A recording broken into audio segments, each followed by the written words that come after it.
I am Ray, and the secret to everything is in your self-concept. Everything in your life is going to be influenced by your self-image. And what you will find is that the entire quality of your life, every little aspect, is going to be influenced by who you think you are. So, right now, you can see, oh, well, does my life suck? Is it not going well for me? And if it's not going well for you, you can just make one little change. Begin seeing massive shifts in your life. And until we change that self-concept, well, it's really hard for our life to change. Because you are life, you are one with life. Life is a reflection of you. And it's hard to think that all the bad things that happen to us, that it's a reflection of us, that somehow we brought upon ourselves this terrible fate. But it's no one's fault. It's just, you could say, the law of karma. We all have our own unique things that we have to deal with and overcome. But the end mission is still the same. If you want the true key to shifting your life, here it is. So we may question ourselves. What determines whether or not someone will be successful or pooping in buckets the rest of their life? Because there's 8 billion people in this world. Why do some people seem to have it all and some people have to nothing? They seem have nothing too. And you can make the argument that, some people are just screwed over in life from the very beginning. Could be true. But if we level the playing field and we say that everybody has a chance to succeed, what is the differentiating factor? There's only one, which influences everything else. That is the self-concept. Do you think Donald the Trump would have ever gotten to where he was if he did not have a self-image that he does? No, he's there because of his self-image. Same thing with the homeless person. Why are they that way? Well, it's not about why they're that way. There's a million reasons why. It's that they are a certain way. Think about it practically. Like, human beings are just brains in these big robot bodies made of meat. And some brains become Donald Trump, and some brains become, Donald the Tramp. So you got Donald the Trump or Donald the Tramp. The point of this is that there are specific patterns, specific blueprints that lead to certain outcomes. That if you follow, you may too also be led to that outcome. Because life is very mathematical. If you input 1 + 1, you will output 2. Now people talk about, oh, well, success is not guaranteed. But for all intents and purposes, if you do the right things in the right way, you should, generally speaking, receive the right result that you're looking for. And the more the right result happens in the way you expect it, the more accurate you're seeing reality. Because if you're living life and nothing is ever going your way, and it's never going the way you expect it to, well then by definition, you're not seeing life clearly. You don't know what's going on. You're just trying to manage the infinite chaos everywhere. But if you can kind of predict how something is going to unfold, then you may see life a little bit more clearly. Like, for example, I've always had a big vision for my life. Now, the way it unfolded, I had no idea, could have never thought about it in 1,000 years. The path to where I am now. But the vision never really changed all that much. It grew and expanded and altered, but I knew I was going to be here, where I am right now, standing on this rug. And, well, I knew it was going to happen because, well, I knew my own self-identity. Because I know myself. Now, what we want to pay attention to, we want to make sure that your beliefs aren't ruining your life. So if you got Donald the Tramp energy, you gotta find what beliefs, what stories are feeding that identity. Because that's what our identity is. It's a big bundle of mind stuff, like stories, opinions, beliefs, things like that. And those things shape our self-concept. So, for example, what you will see most often, and if you pay attention, you'll see why people's lives are the way they are. When you listen to them speak, you hear the words that come out of their mouth, their big flappy lips, and they say things that are reflections of those underlying stories that they believe in. Now, you may not understand the underlying stories that they're coming from, but you can hear the effects And you can feel it too. Because you can feel when someone's living in lack and scarcity, or when their energy is this way or that way. Like if somebody's talking about how it sucks to be poor, well, that's a reflection of their underlying identity, of who they believe they are. Like, I'm poor, this sucks, I hate my life. But that's just a story. It's just a story. But we take those stories as facts, relative truths, and expand them to absolute truths, and that is where we get screwed over. Because they're not absolute truths. Once you get clear on these stories, big changes. Because we're just not aware of them. We're not conscious of them, so we can't change them. So you want to go in your little journal and write. And you want to kind of get clear on what are these underlying stories keeping you stuck in life. You focus on one area that's troubling you. And it could be anything. Maybe it's friends, maybe it's relationships, maybe it's money, maybe it's health. Whatever. Pick one area that's troubling you. Now we have a hypothesis going. And that hypothesis is, well, if that area in my life isn't going the way I want it to, it's because of my identity. Now, you don't have to necessarily believe that, but that's the claim. And well, it's not that hard to really imagine. It's like who you are influences how you think and how you feel and how you act, which leads to whatever results. What I'm saying is that this is the underlying cause, and the effect is your life. Now, it's not the full source cause. I might as well just explain it real quick so there's no confusion. The true source is the God power within all of us. The source of life. And that God power is channeled by the mind. So you got your mind. And that is how you channel your God power. The mind is a tool to direct the flow of life. But what determines where you point your mind is your identity. Because in order for us to reserve our energy, we can only focus on a very small amount of things. We can't focus on everything, or else we'd be losing our energy all the time. So we have to selectively focus on only the things that are relevant to our identity. So whatever stories you're playing in your mind, that is the way your reality is being shaped. And that is why it feels like it's true. For example, you have some kind of self-concept. And with that self-concept comes judgments of the world and your environment and other people. So we're caught in this psychological storm of mind stuff that we think is the true nature of reality. And it's not. It's just thoughts that we experience, and we mistake it as life itself. So we live life in our thoughts, never really experiencing it all that much. Our whole life is being filtered through this self-concept and our mind stuff. And because this is your creative God power, well, wherever you direct that creative God power, that is what you will create. Now, those who wake up to their God power, well, you're gonna rule the world. Because how many people do you know even believe that they have any kind of God power? I don't know if I've met anyone. But think about that kind of identity. Like, if you knew you had the infinite power of God at the touch of your fingertips, how much differently would you live your life? What stupid things would you stop focusing on? You could say that this is a consent-based universe, meaning you have to accept a certain narrative before that narrative can manifest in your life. For example, if you assume that making money is difficult, maybe in your country, maybe just for you, but you have this self-concept like, wow, this is really hard. This sucks. I hate struggling like this. That's a story in your mind that you're allowing in. You're consenting that it's true.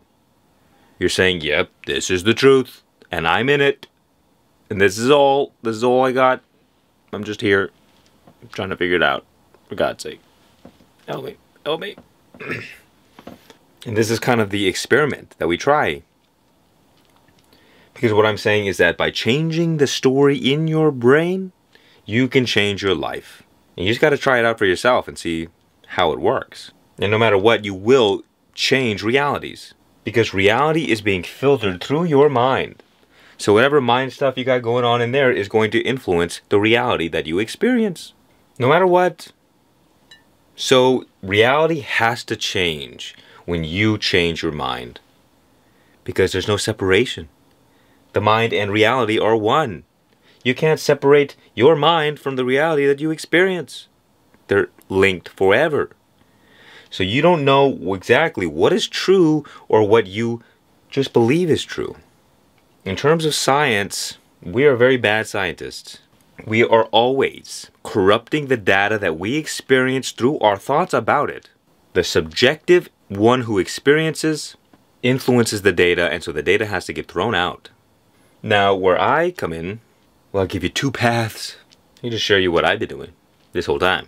And it kind of reflects what I talk about on this channel.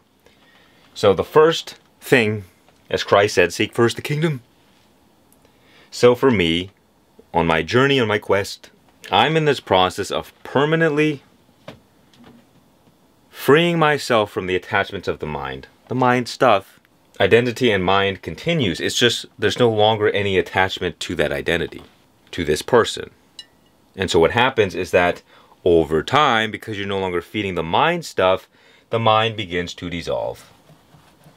The mind is the sense of identity. It creates the sense of separate self.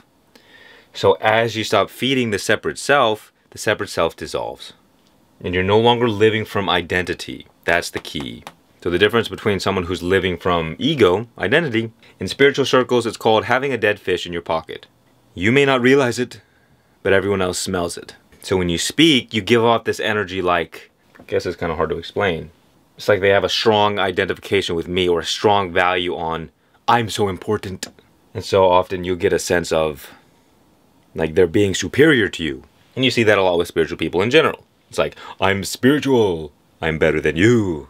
And that's spiritual ego. But what happens is that when you don't live from identity, you allow the God power, God source to flow through you. Well, it's just a natural, effortless, spontaneous experience. So therefore, there's no little wormy mind coming in before I speak to manipulate the words. There are only words. There is no speaker of words. And you can even test it out for yourself a little bit. Like, for instance, if you just start talking, and you just start talking, and you just start talking, at some point, once you get into a flow, is it really you talking anymore? If you really look at the experience, you'll find that no, it's not you talking. Just because your lips are moving doesn't mean it's you talking. And you might say, like, well, that's a very strange way to think about it. But what is your experience? My experience is that the words are just unfolding, and I'm not thinking about them previously. Now, sometimes I take a pause, but I don't know what I'm going to say before I say it. Therefore, how am I the one speaking these words? If I don't know what I'm going to say before I say it, then who's really in control? Who's really saying these things? I don't know. Not me. The reason I speak about this, and I brought this up, is because once you shift your identity to be aligned with your God power, well, there's nothing that's going to stop you anymore. What's going to stop you? Nothing. Now, of course, it might not be so easy to identify with the God power, but it can be done. And you look at someone like Jesus, and you wonder why or how they were able to do all of these crazy things, like heal people. Well, Jesus was identified with his God power. Now, I don't believe he kind of just, I feel like it was his destiny from birth to figure this out. But for the rest of us, it might take a little bit of time. So, option number one, you change your self-concept to be aligned with your God power. And the more faith and certainty that you have in your God power, the more it will be true for you. So, the name of the game is congruence. How congruent are you in alignment to the identity that you wish? And what that means is, well, how certain are you? Are you 90% certain? Are you 80% certain? Are you fully certain? You realize that this is what Jesus was talking about, right? He said, if you had just the faith of a mustard seed, you could move mountains. Now, I don't know if he was being literal or metaphorical, but you could take it either way. Because what limits do God have? Do God have? None. No limit. That is why, well, Jesus also said, When you pray, pray that it has already been given to you. Certainty, 100% certainty. That is how Jesus taught you to tap into your God power. He's done this multiple times. And this is the funny thing that people don't realize about Jesus Christ, is that what he was actually saying was too controversial. So he had to hide it in parables and stuff like that, and he was still killed. Just imagine what would have happened if he would have actually been honest, like truth. Well, I'm not saying he wasn't honest. I'm just saying he did hide the truth in the parables because people can't handle the truth. See, I'm in a luxurious position because you, as a 21st century monkey, can understand what I'm talking about. They couldn't understand that before. If I was talking about this stuff 2,000 years ago, I too would have been mauled and beaten to death. Another example was when Jesus was in the crowd and the bleeding woman was trying to get to them to touch one thread of his garment because she believed that he could heal her. Just one touch of one thread. And so she did. She made her way through the crowd, touched his garment, and was healed after years and years and years of suffering. And when Jesus asked, "Why did you do this?" she said, "Because I knew you would heal me if I could just touch one thread." And he said, "No, it was not I that did this. It was your faith. And this is why. Whatever you have faith and certainty in, that is what you will create.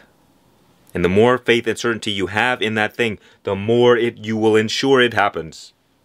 And you can have faith in what is wrong, or you can have faith in what is right. The choice is yours. The universe is infinitely balanced between negativity and positivity, which means that there's an equal abundance of both. Lack and scarcity and abundance. Good, evil, light, darkness. Everywhere all the time. So it's not about what you think is true, it's about what you focus on. If you realize that you had the God power within you, would you focus on this anymore? I would not. Because you're accidentally creating negativity into your life and darkness. But because people don't know their power, they have no power. They accidentally ruin their lives. And this is what the hard thing is to wake people up about. People are stuck in the so-called real world. What everyone calls the real world, and it's not the real world, it's the dream world. The people who appear awake are sleeping. And the people who are asleep to this world are the ones who are awake. And what I mean by asleep to this world, it means, as Rumi said, I think, those who look at the world do not see God, and those who look at God do not see the world. Being asleep to the world means I don't perceive the separation that is appearing before me. Because I have become free from the illusion in my own self, you can see the illusion in the world.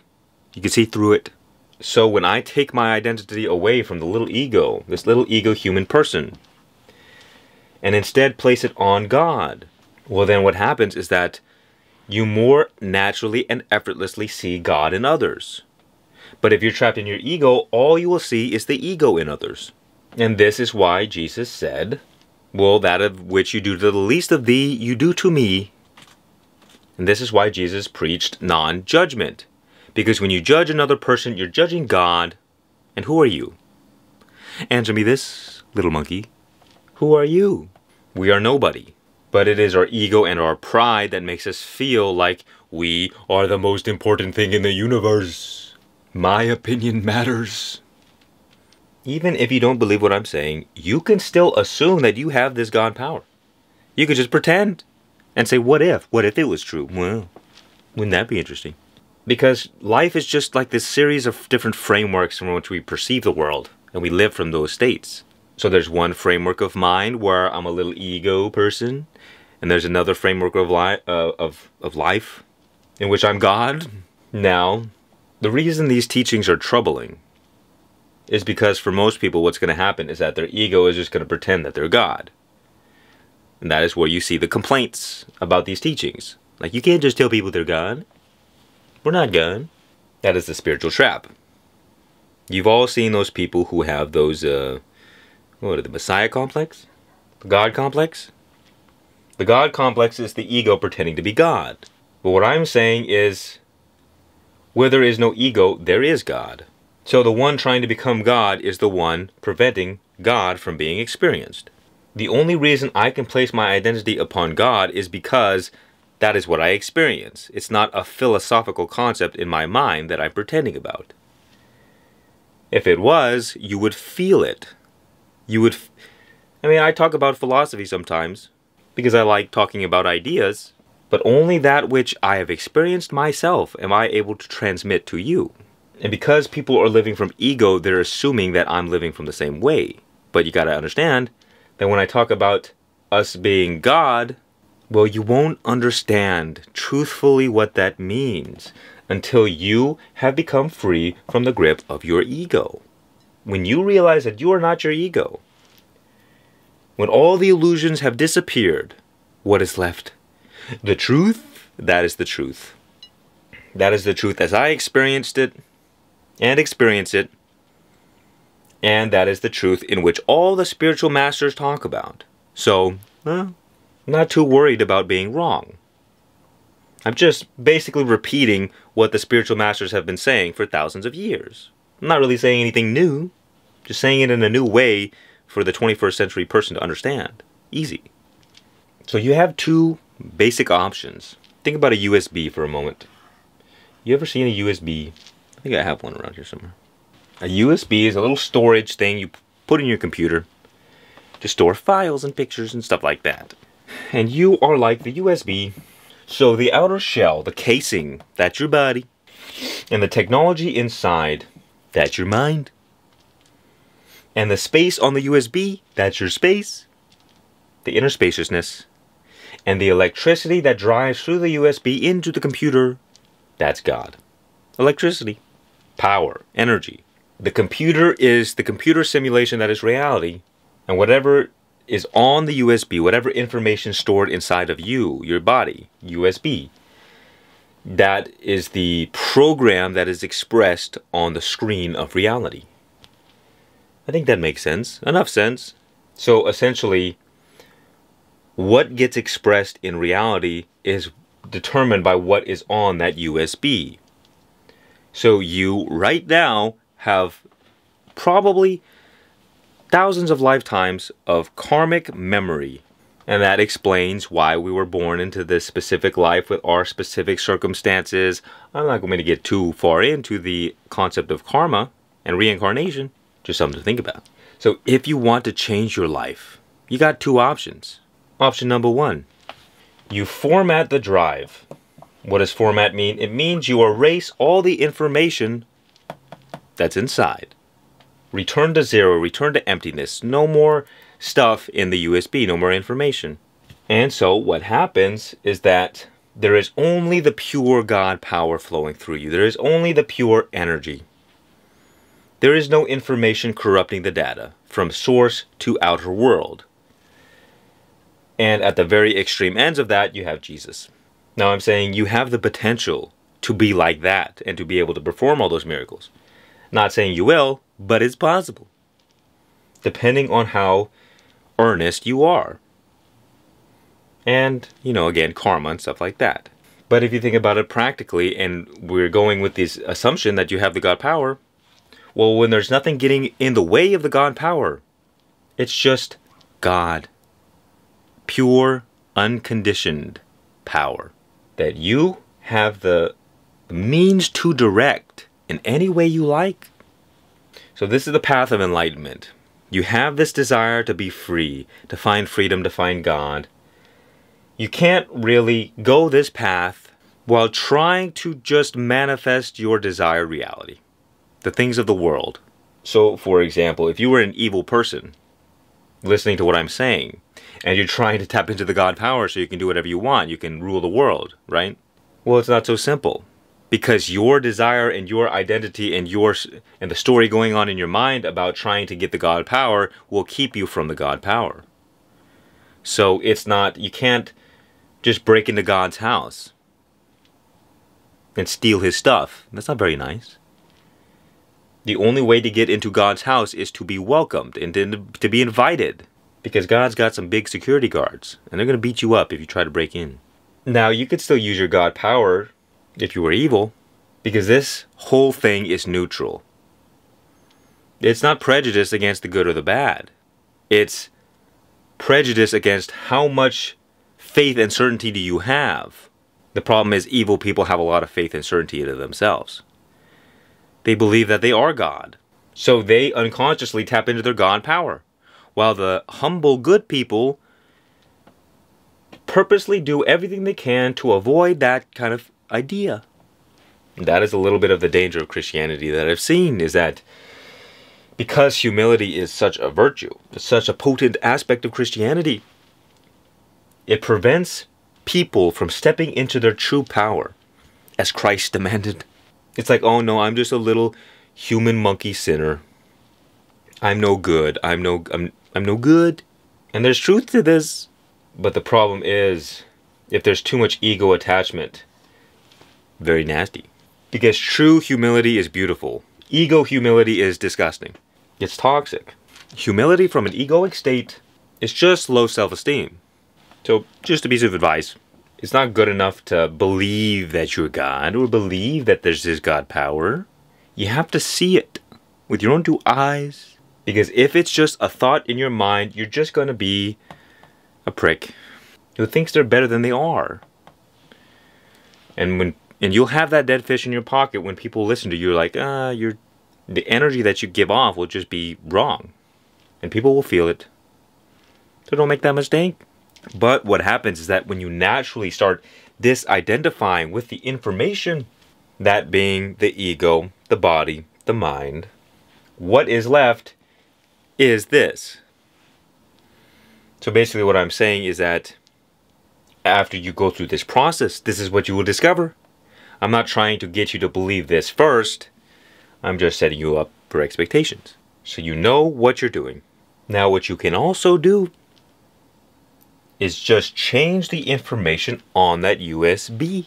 And this, you find, is the split in the spiritual community between the enlightened ones and the manifesting ones. Two different subsections of spirituality. The enlightened spiritual seekers, or the spiritual seekers seeking enlightenment, for them, it is the path of emptiness, of formatting. Just becoming empty, empty, empty, empty. And what is left is God. And this is the highest spiritual path. Now, on the lower spiritual path, you find, all the manifestation stuff. And all the other occult knowledge and stuff like that. And from that perspective, what you do is you just change the information on the USB. Then when the electricity gets channeled through that into the computer, a new, different program is expressed. So all you got to do, change the information on that, your life will change. Now, to the degree in which you can change that information, well, it's determined, again, by your faith and belief and certainty. This is why having a strong ego is very important in the beginning. Because if your mind isn't strong enough to handle life, you will be crushed. Meaning whatever happens, you'll probably give up because there's too much. Someone with a strong ego is able to change themselves. So most people live their lives as the ego changing the information. And the weaker the ego is, the harder it is to change. But once you realize, or at least, question whether or not you do have this God power, you can more easily change the information in you. Because all it takes is faith and certainty. So I encourage you to seek enlightenment, seek freedom. Don't settle for the lower spiritual stuff. Find the best, find the highest. And that's really all I can take you on that front. You have to be the one to search. You have to be the one to want it. And once you embark on that path to enlightenment, well, God, life will take care of everything from there. So we're going to talk about how to change the information on that USB drive to change your life. So the way that I do it is that on my path to emptiness, on the journey back, at the same time, I'm not attached from this identification, but I'm still programming different information onto the USB. Information that I would prefer to experience. And it's even easier once you realize your God power. Because you're no longer questioning yourself. Like as an ego, you're very insecure. It's a very weak state of consciousness. So there's no reason to have faith and trust in it. It's unreliable. It hasn't saved you before. But the more you experience God in your life, the more it is easy to have faith and trust. So what we want to do, you take that one area of your life that is causing you trouble. And if it's causing you trouble, you assume that there's some information on this USB that needs to be addressed that is causing the negative situation. And what that negative information will be, it will be an underlying story about yourself, about life, about others. Doesn't matter. What is the story that you're entertaining about this area of your life? You might need to journal a little bit, or maybe you spontaneously come to the realization, but you got to understand what's going wrong. So you get clear on two stories. The current story you are telling yourself and the story you want.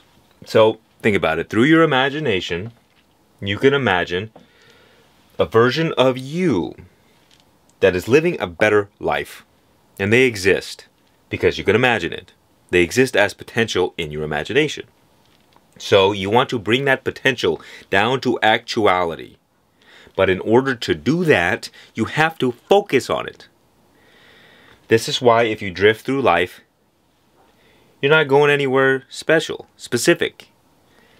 Now, again, if you have God, and that's just like all you're about, well, then it's fine. It doesn't matter. You can just drift. God will take care of you. But if you drift from the ego, bad. So what will happen is you'll get a little bit of clarity on the current story you're telling yourself. And you can just kind of flip that on its side. Okay, this isn't what I want, then what do I want? It's just the opposite story. And as you go throughout your day, now that you have begun to pay attention to these different stories, you'll become aware of the opportunities to reinforce this story or this one. And sometimes you'll go back to the old story, and sometimes you'll feed the new one. But you just got to keep persisting in the new story. That's all you got to do. You continue to have more faith and belief and trust in the new story than the current story you're living. And that is all. So one practical example. If in your life you're struggling with money, it's because you have a negative relationship with money. There's a negative identity associated around abundance. So the current story might be, I can't find a job. That's just a made-up story in one's mind, even though that's the evidence that is before you. So you assume it's true, but it's not. It's just a story. So what is the story that you do want?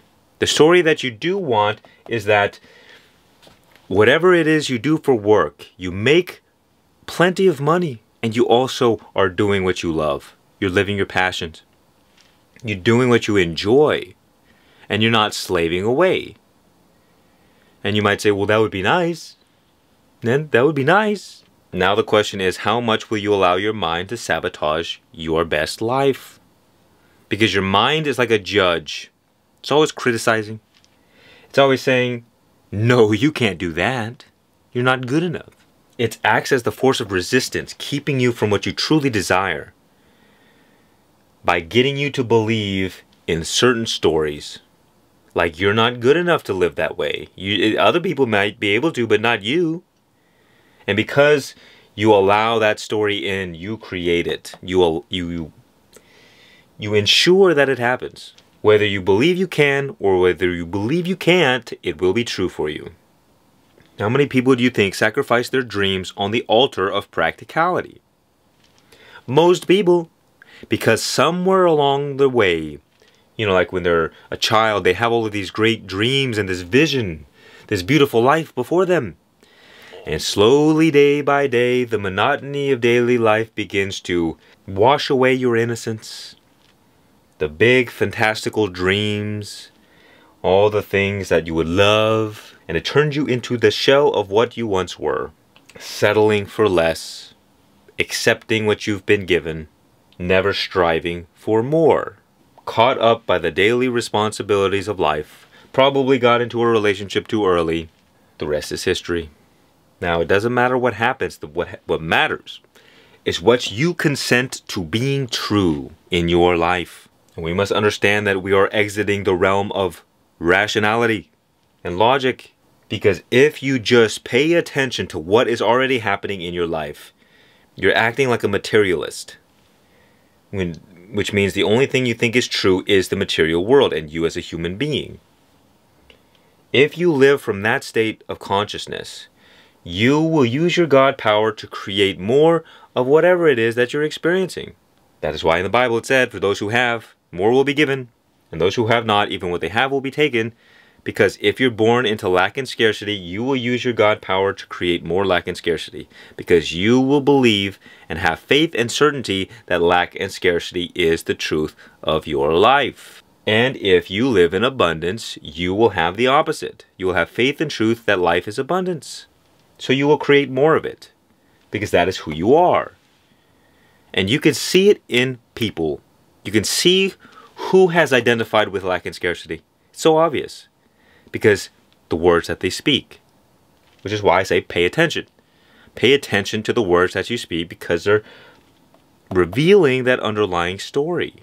Again, it's like the mind will come up and give you another story like, no, you got to go to school for a whole bunch of years in order to get the job that you love. Or you have to do this, or you have to do that, or you have all of this way to go. You're not there yet. That's just another story. And you'll see how tricky the mind is.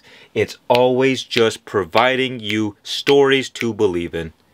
And you get to choose whether you believe in them or not. Every thought that your mind gives you is nothing but an offer. And you get to choose whether you pick that offer up and accept it, eat it, or forget about it. And this is what it's like moving forward. You simply stop entertaining the garbage that you don't want to experience anymore, and you start entertaining the new. So story number one, you're searching for jobs online, trying to throw out your resume to 100 different companies, trying really hard. Nobody's hiring me. Why is this? I can't even get a job at McDonald's. Your reality is being shaped by your current assumptions. And once you change your assumptions, reality will change. It's like one of my roommates, one of my friends, there's a few times where he's been complaining that he can't find a job. I tried everything. I tried everywhere. And every time the same thought just came to me. It's like, no, if you wanted it, you would have it. And people will say, no. This is what is happening. This is what I'm going through. This is what I'm struggling with. And I'm saying, no, you're struggling with your own thoughts. That is all. You're not struggling with the reality. Not being able to get a job and believing that it's hard is what you were experiencing, not because it's true, but it's because you believe it to be true. Reality is matching your expectations because you have faith and certainty that it's hard, that it's difficult, that nobody's hiring now. Now it's the economy. I promise you, even if we were in the Great Depression, I could find a job and the circumstances would be irrelevant. And it's not because I'm special, it's because I know my power. So whatever life presents to me, it's not more powerful than me. And that's the game. How strongly can you hold an image in your mind that contradicts the current reality that you're experiencing? And who's going to win? Are you going to cave in to your circumstances and accept that the negativity is true? Or are you going to deny reality and assume what you want instead? You're either going to bend to reality or reality is going to bend to you. So I'll just give a few examples of what I would do in these various situations. We'll do health, wealth, and relationships. Pretty much covers everything. So let's say there's money problems. Let's say you're in a really bad environment where there's no work, there's no money, there's nothing. Maybe you got a family to feed. Maybe you're living in a third world country. Maybe life is really hard. So what I would do, first of all, there's so much.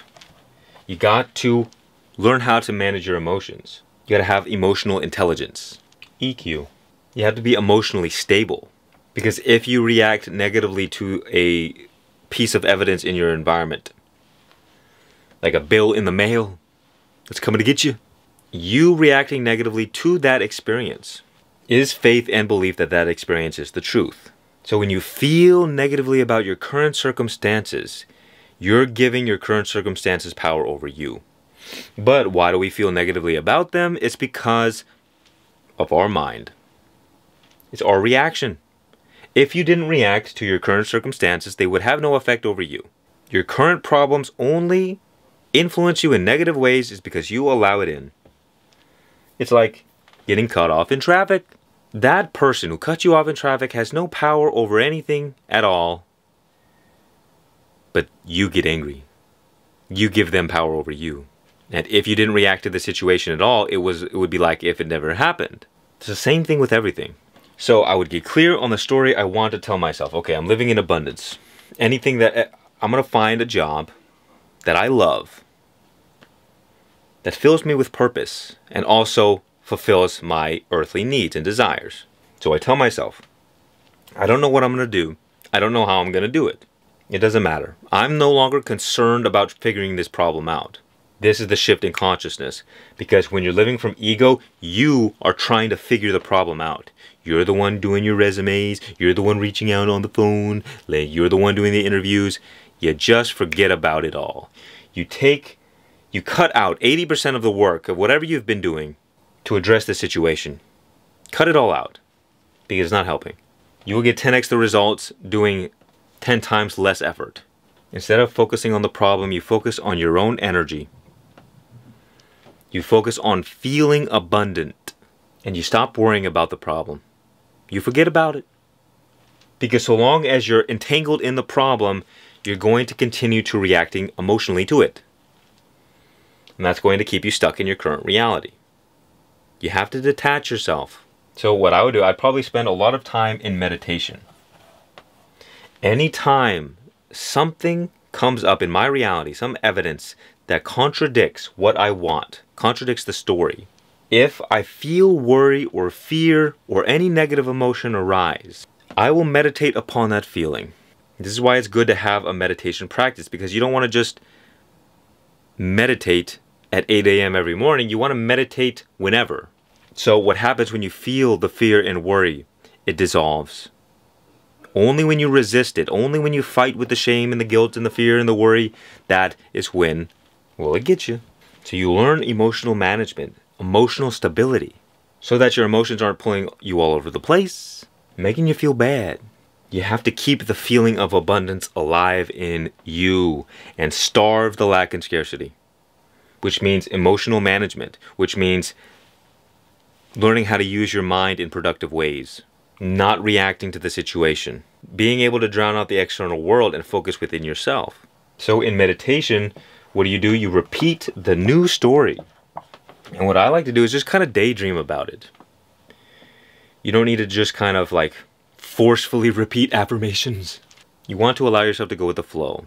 So what does the new story look like?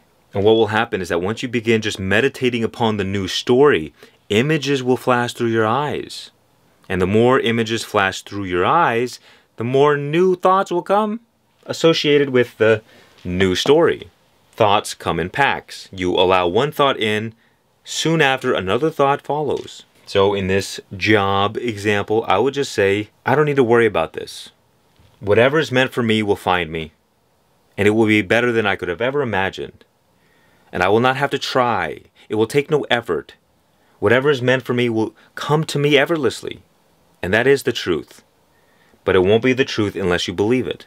Because your truth will be too busy locked up in some other thing. Like, oh, I hate my life, it sucks. I don't know what to do. That will be the truth for you. If you choose to focus on it. And I would just beat this horse to death every morning. First thing, meditation. Repeating the story that I want. Abundance is effortless. Everything that I could ever need is already mine. All that I desire is already on the way. It's already mine. And you just start assuming the best. You don't concern yourself whether it's the Great Depression or whether the economy is booming. It doesn't matter. You have the power. Your circumstances have no power. So in the morning you repeat the story to yourself, whatever that looks like to you. Whatever feels natural and right. And you just start feeding this new story. Little by little. And then you go throughout your day. And then you start looking for evidence of what you desire. You look for every opportunity to reaffirm what you want to be true. So for example, when I was struggling with money, what would happen is that I'd find some change and I could buy water to drink. And when I would drink that water, after not having anything, I would be grateful for it. Well, because once you don't have something, you're grateful for when you actually have it. So I started to become grateful for all the things I already have, instead of focusing on all the things that I didn't have. So I became a grateful person. Whereas when my life was miserable, it was because I was an ungrateful person. I was focused on the negativity of my life, all the things and all the ways it wasn't going right. And that's what changed. I began to change the story, and it began to change who I was. That's all it is. And over time, you just start feeling more and more certain in abundance instead of more and more certain in lack and scarcity. And that is all it is. Day by day, you just inch your way toward abundance. You feel a little bit more abundant every day. And even when the lack and scarcity comes, well, that's an opportunity to learn how to deal with it properly. No longer feed it. No longer react to it. But faith and certainty that everything is working out perfectly for you. I would do the same thing for relationships. Let's just take it, first we'll do the social relationships, just friends and stuff like that. You got to pay attention. Is the story that you're playing in your mind about how everyone sucks and how people betray you and they can't be trusted? You change the story, the narrative in your mind to say, well, whoever's meant to be in my life will be in my life, and whoever's not meant to be in my life will not. And everyone who is in my life is exactly the right person at the right time for me in this moment. And they may come and they may go. Doesn't matter. Because you trust life. And if life is saying, hey, it's time to be alone, you be alone. And if life is saying, it's time to go out and hang out with people, it's time to go hang out with people. But you stop questioning life so much because you realize that life is taking care of you. So think about that story in your mind. Like for me, life is always taking care of me, so I don't question reality. So I assume whatever is happening is meant to happen. And so you won't spend your time as the ego making friends with the wrong people who aren't meant to be in your life, and you can just relax for God's sake and allow the right people to come to you. Through your assumption that the right people at the right time will come into your life effortlessly. And that you don't need to spend one moment thinking about it or worrying about it. And it is in that letting go that you open up the space for what you want to be received. But if you're holding on too tight, like, oh no, I need friends, I need somebody. You're coming from lack and scarcity, desperation, you're going to stay stuck. And continue making problems with yourself. Same thing with romantic relationships. If you come from ego, you will live in fear and lack and scarcity and worry. So you'll naturally get with the wrong people, create a mess. Because the energy from which you're coming from is lack and scarcity. It's always lack and scarcity with the ego. It's always fear. It's always insecurity. It's always jealous. And all of this mind stuff, all of these stories, all of these beliefs are going to come with you into the relationship and just make a mess. Again, you change the story. Life will give me the exact partner that I need at the exact right time. Better than I could have ever imagined. There's no fantasy, no imaginary thing that you can have in your brain that is better than what life will give you. So it doesn't make any sense as the ego to try and force reality. Because you can force reality to get what you want. But what's going to happen is that it's not going to bring you any satisfaction. Maybe a little bit. And then it's going to come with all kinds of problems on the back end. Whereas, if you allow life to bring to you what's meant for you, you get none of the extra baggage, none of the problems, none of the effort in trying to find the person or trying to make that thing happen. It's good all the way around. The one problem is that you got to have patience. The big problem. Because the ego just wants what it wants, and it wants it now. So you begin entertaining this story like, well, I always attract the best people. I always attract the best relationships. It's so easy to find good people in this world. Not how most people think about it. How many times have you heard a woman say, oh, there are no good men anymore? Like as if they've experienced the 4 billion different men on this planet. No, that's just a reflection of you and your own garbage. Same thing with men. Oh, there's no good women anymore. It's just a reflection of your own garbage. And the ego likes to look at evidence and say, well, if you look at the statistics and the marriage rates nowadays above 50%, you know, it's just not realistic. It's not reasonable. It's just a whole bunch of mind nonsense. Because the ego feels empowered by these stories like, no, this is what I believe. This is what I believe about the world and women. Or whatever. You know, it was like when I used to talk to my one buddy. He's always had a little bit of a woman hater. And he would sometimes talk about these girls that he likes or whatever. He's got a crush. And I would just think to myself, like, I hope to God that you don't get into a relationship. Because you will mess it up so bad, it's going to create a bunch of problems for you. And I didn't need to know whether they were a good partner or a bad partner. His energy, from the very beginning, would destroy any relationship that he gets in. And that's what happens with a lot of people. You don't realize that before the relationship ever even began, it was done. It was over. It was never going to work out. Because the fundamental energy from which you come from is the foundation in which that relationship is built upon. And if you come from that place of lack and scarcity at all, or fear, you will make the wrong decision.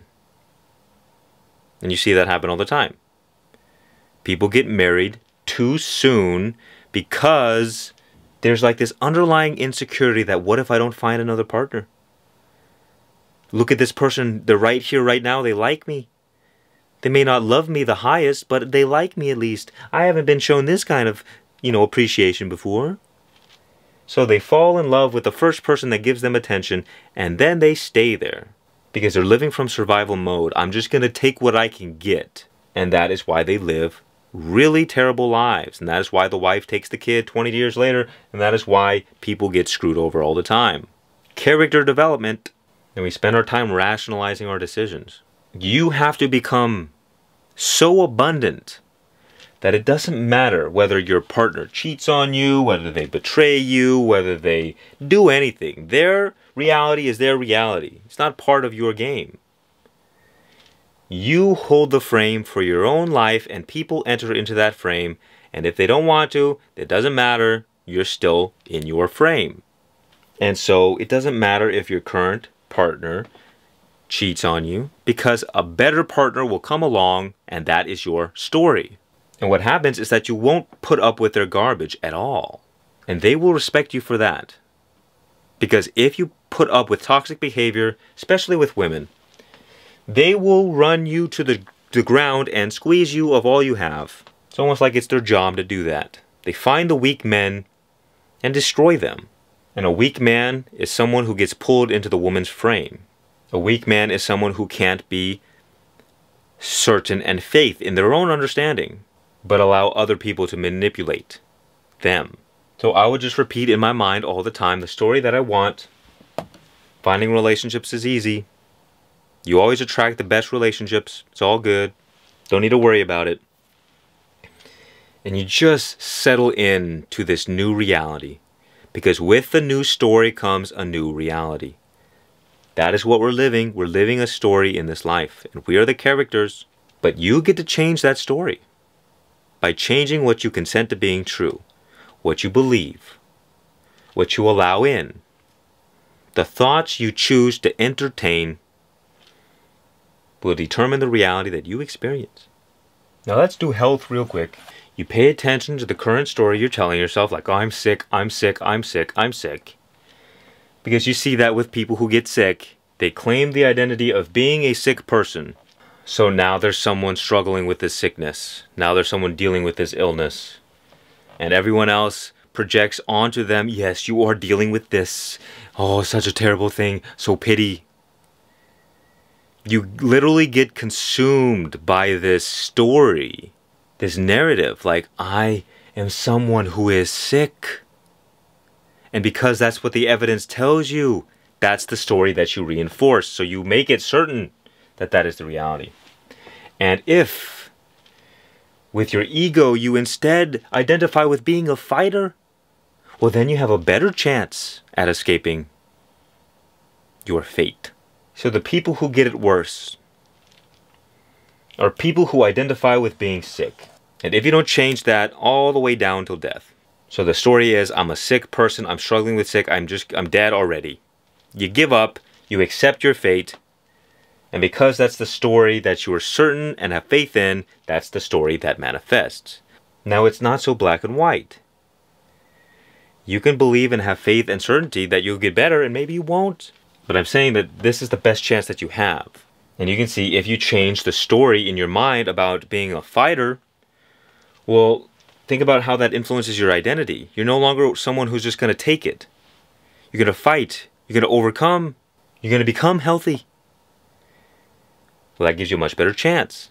But in my life, if I had ever come encounter with some health crisis, I would not accept the fate as a sick person. And I would not accept the identity as being a fighter, as trying to overcome the illness, because that would be giving the illness validation. I would be giving my power away to this illness, whatever it is, and let it run my life. Let it influence me. Let it influence my thoughts. Instead, I would just focus on all the ways I'm already healthy. Like, if in the morning time I eat a healthy breakfast, I take a moment and congratulate myself for being healthy. I'm not coming from this desperate space of I gotta eat healthy or else I'm gonna die. I'm just enjoying my life in the moment and consciously acknowledging anything, all the evidence that reaffirms the story that I want to be true and not the story that I don't want to be true. So I watch my behavior, I watch my thoughts every time something good happens when it comes to health. Like, I took a cold shower, I went to the gym, I went for a walk, I drank some water with electrolytes. It doesn't matter how small it is. You acknowledge and you continue to acknowledge every single tiny piece of evidence that reaffirms the story that you believe. Because your body needs it to know what is true. Your mind selectively focuses on all the evidence that you already believe to be true that is relative to your identity. So you have to change the story if you want to change what you focus on. Because when you change what you focus on, you change how you feel. And when you change how you feel, it changes who you are. And it influences your actions and your thoughts. You see, here's the underlying problem. This is what keeps people stuck for their whole lives. So we have a conscious and an unconscious and a new pen. And both have an identity. Yeah, nice and dark. We have the unconscious identity and the conscious identity. The conscious identity is who you believe you are. And the unconscious identity is who your body believes you are. So what happens is that, well, first of all, the conscious mind perceives information in the form of patterns and symbols, and the unconscious, which is the intelligence of our body, speaks the language of feelings. So, what happens is that whenever we have a strong feeling about something, our body takes a snapshot, or like a screenshot on your phone. This is button 1, this is button 2. And when both buttons come together, they create a screenshot, which is emotional memory in the body. And with each screenshot that is taken about you is one little piece of the picture called your unconscious identity. And this has been going on since the moment you were born. And so, you know, sometimes people ask, like, when talking about the law of attraction, it's like, do children attract these negative situations to them? How could this be? They have no free will. The problem is life is neutral. Life is mathematical. And that is why people say life is unfair. Because mathematics is ruthless. Now, there's also the element of God that helps guide us and stuff like that, but there's also an element of reality that is completely neutral. So if you have strong trauma in your body, it doesn't matter how old you are. It's going to negatively affect your life. And it's nobody's fault, but once you realize the truth It's your responsibility to change.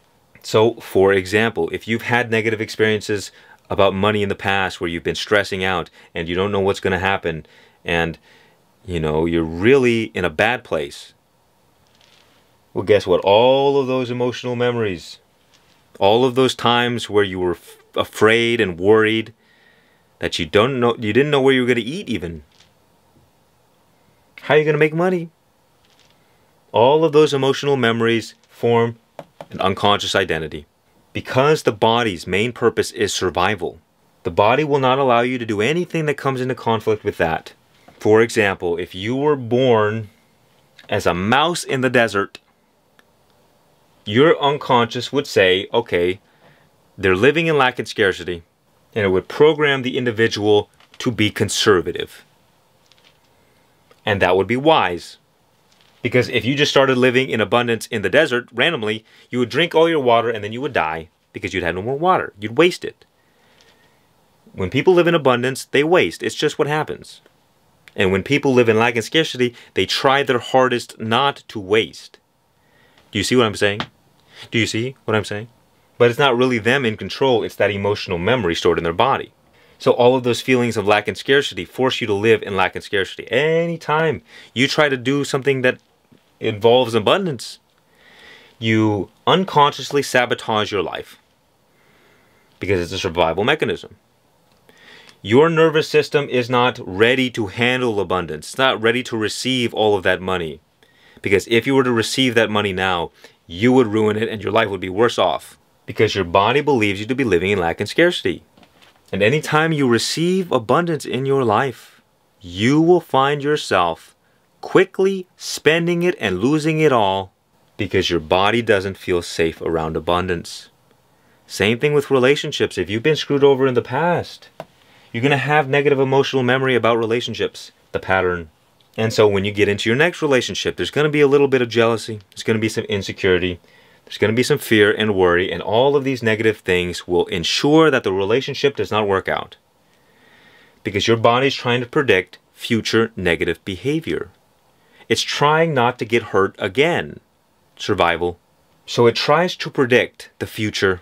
And because we have God power within us, instead of predicting and trying to manage things that happen in the future, we accidentally create the exact future that we're trying to avoid. And that's why you see sometimes people sabotage everything good in their life.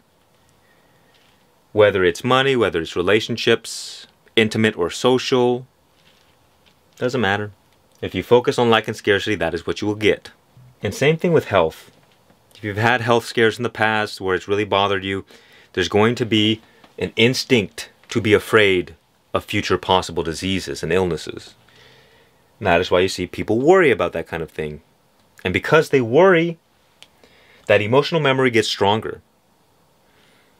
And so the negative thoughts get stronger. And because the negative thoughts get stronger, the negative feelings get stronger, creating more emotional memory, feedback loop of death. And at the end of that is like agoraphobia. You're too afraid to even leave the house because you're so stuck in your thoughts about the world, in fear and worry. And that happens to lesser degrees all the time. That's why you have to learn how to deal with your negative thoughts. Because until you deal with your negative thoughts, you're not going to stop feeling bad about your negative experiences. Because your bad feelings come from your negative thoughts. And how you react to them.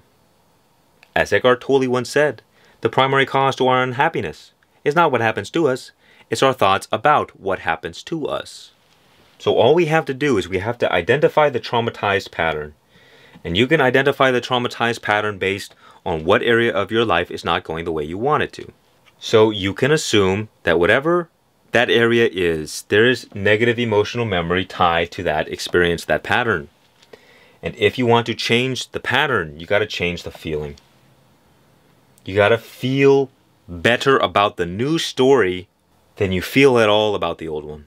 That is all you have to do. And if you just remember this, you can change any area of your life. But until you deal with the unconscious, you're going to be struggling uphill. This right here is the reason for struggle. Because if you imagine the unconscious like a horse, and the conscious like the cowboy on the horse. Well, when the cowboy and the horse are going in the right direction, they're going in the same direction, everything's good, there's harmony. But if the horse wants to go this way, but the cowboy wants to go that way, there's big tension, there's big conflict, there's big suffering. Big. Because what you want to have happen is not happening. So you have to train the horse to go the way you want it to go. And then everything's effortless. So for example, if you've had experiences with lack and scarcity, trouble with money, you're going to have a negative relationship with money because of that negative emotional memory. So it doesn't matter how hard you work, you will always return back to that emotional memory. You may get lucky if you work hard and you start to feel differently. You start to feel more in abundance. And that will change your life, but that's the only way. Whether you grind your way to the top or you manifest your way to the top, it's the exact same process. It's just different paths to get to the same destination. And that destination is reprogramming your identity. Now, you don't have any control over the unconscious identity directly, so you have to change who you are, who you believe you are, which is why we change the story. Once we change the story, we begin to change the things we look at. We start to feel differently. Emotional memory reprogrammed on that USB. Think about like a vinyl disc.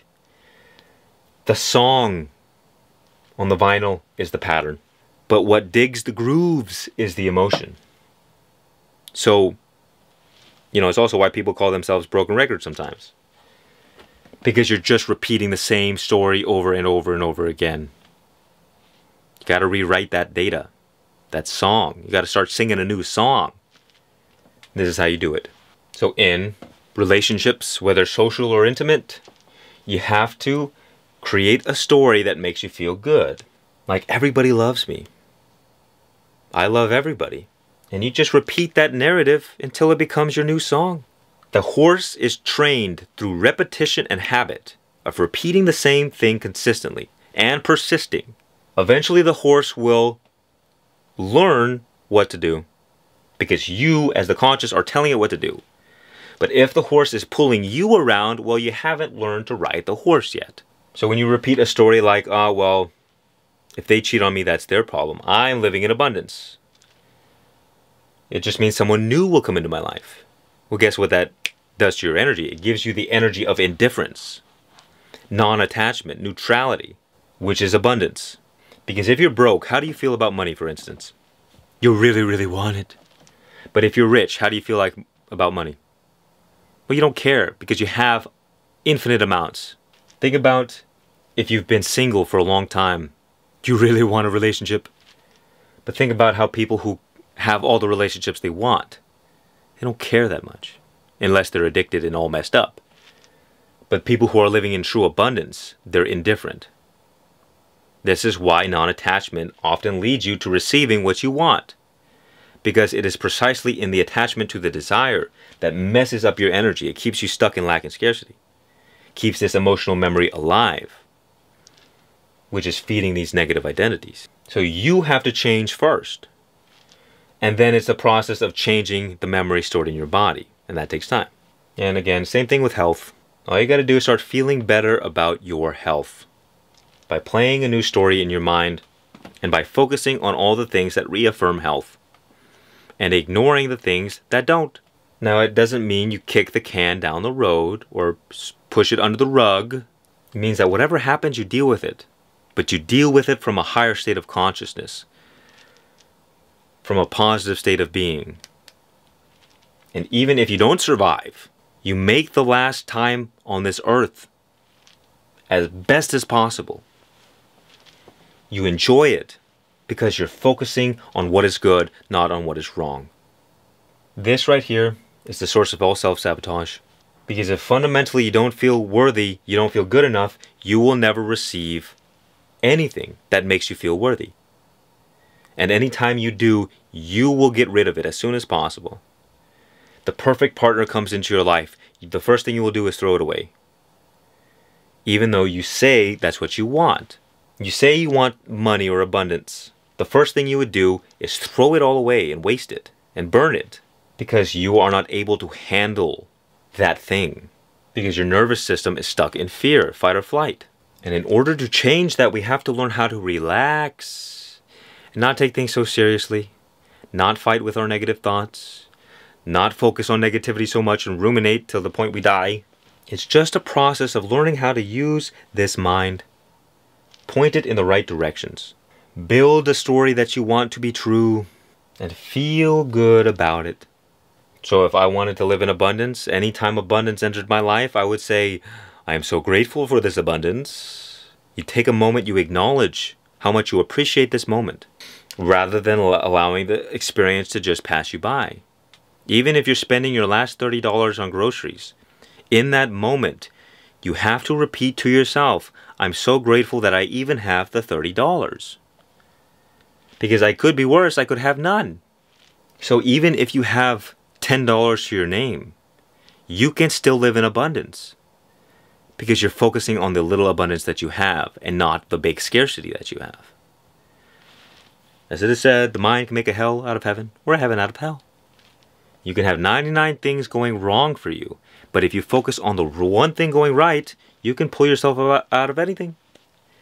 And if you got 99 things going right, you can pull the whole thing down by focusing on the one thing wrong. That is the power that we have.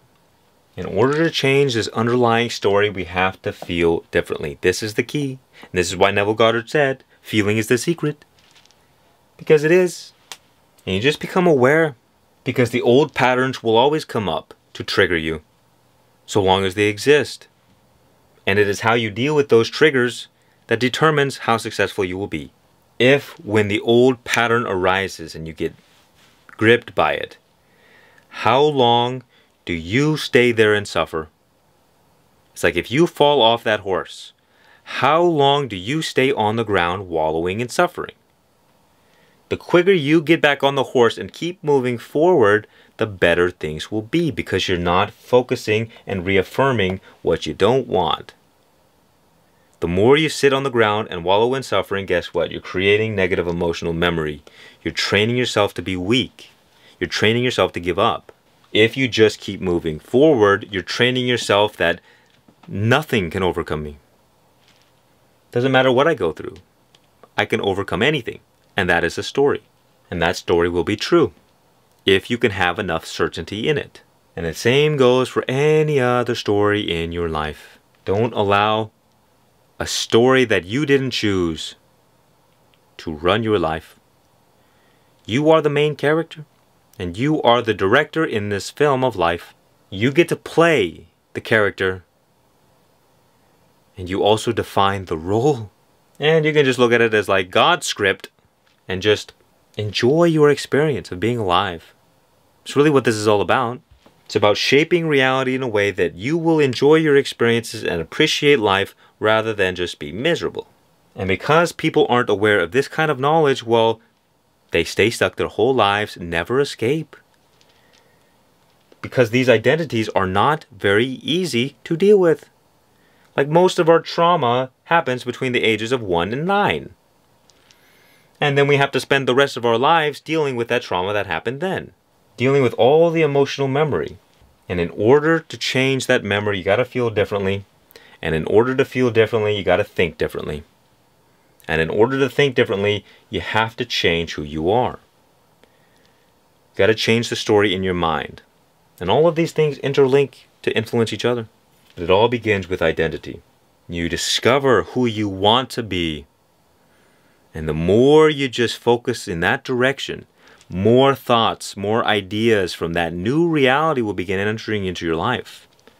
And you just keep feeding those new ones. Yes, new thoughts, new experiences. This is what I want. You start to feel better, start to feel different. And that changes your memory associated to whatever it is. Maybe it's life itself. Maybe you don't like life. Maybe you think life sucks. Well, if you think life sucks, it's for no other reason than because you've had negative experiences with life. You've had more negative experiences than positive ones, so you feel bad about it instead of good because of that emotional memory stored in your body. It's not even you. It's the memory talking through you. And if you could just, right now, change the things you focus on, instead of focusing on all the misery, you focus on that one little needle in the haystack that is good.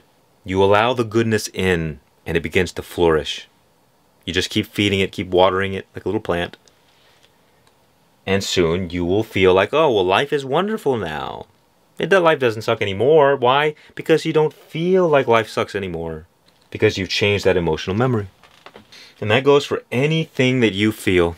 Like there's a certain person you don't like and you feel angry toward them or something. Well, it's not you thinking angry about them. It's that emotional memory causing automatic thoughts to come into your mind about that person. And then you, as the conscious mind, ruminate on those thoughts, continue the emotional memory by feeling negative about it. And that is why people destroy their relationships. It's because if I feel a certain way about you, whenever I talk to you, all of those beliefs, all of the assumptions, all of the opinions that I have are going to be filtered. Or should I say the words that I speak will be filtered by those things. And I will project onto you whatever it is that I'm assuming. I will make an ass out of you and me. And if you've had negative experiences and arguments with that person, well, guess what? The moment you enter into their presence, you'll get sent into fight or flight. You'll expect an argument. You'll expect a problem. And because you expect a problem, you ensure it happens. You're on the same team as the problem. Because of your projections, because of your assumptions, because of the stories you tell yourself. And we so certainly assume that that person is a certain way, but they're not. They're just an imaginary idea in your brain.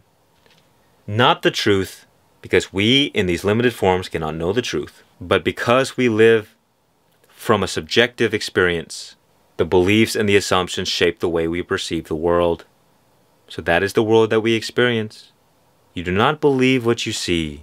You see what you've already chosen to believe. That is why we must change the stories. We're no longer in the realm of what is real or what is not real. That is for the materialists. We are in the quantum realm now. Quantum potential. There's an infinite field of potential. And you want to actualize that potential that you want and not the potential that's against you. And the way you manifest from the quantum field is through the information in that USB, the song on the vinyl disc. Because that is what the God power is being channeled through. Think about the electricity in the vinyl disc example. The vinyl is placed on the thingy. The electricity is channeled through. The machine reads the music and it expresses it out loud. As I like to say, we are all instruments of God, and your life is the song. And whether or not your life, your song is in harmony, is determined by whether or not you are in tune. Are your strings all messed up and out of tune? If the song of your life isn't going the way you want it to, that is why. You start tinkering within yourself, changing the stories, changing how you feel, changing what you focus on in these micro ways every single day. And when the old patterns arise, you deal with them.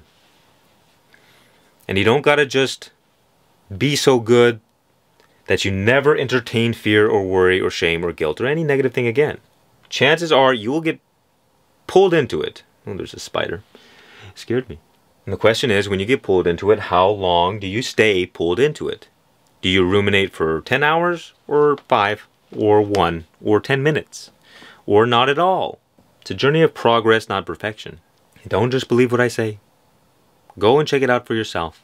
Because you will come to your own conclusions. And you will learn to have faith and certainty in your own inner guidance and not need to rely on external circumstances so much. Or external people. Or external guidance. Because only you know what is right for you. Only you have access to your mind and the stories you tell yourself. And now that you understand the underlying framework from which we can change, well, you have unlimited power. Maybe not at first, but you learn the art of change. That which is most difficult for people in this life. And you learn to break free from the mind prison, because the only prison in existence is your own mind. And you are the prisoner and you are the jailer. And this prison is made up of thoughts. You're not a slave to anything of this world. You are only a slave to your own mind, which means that you have all the power. As the spiritual teacher Muji once said, a thought has no power. You have all the power, but you give your power away to your thoughts through your identification and belief in your thoughts. I am Ray, and if you're tired of dealing with your negative thoughts, I encourage you to check out Monster Mind Mastery. I made it for you. Much peace and many blessings. And remember, just be.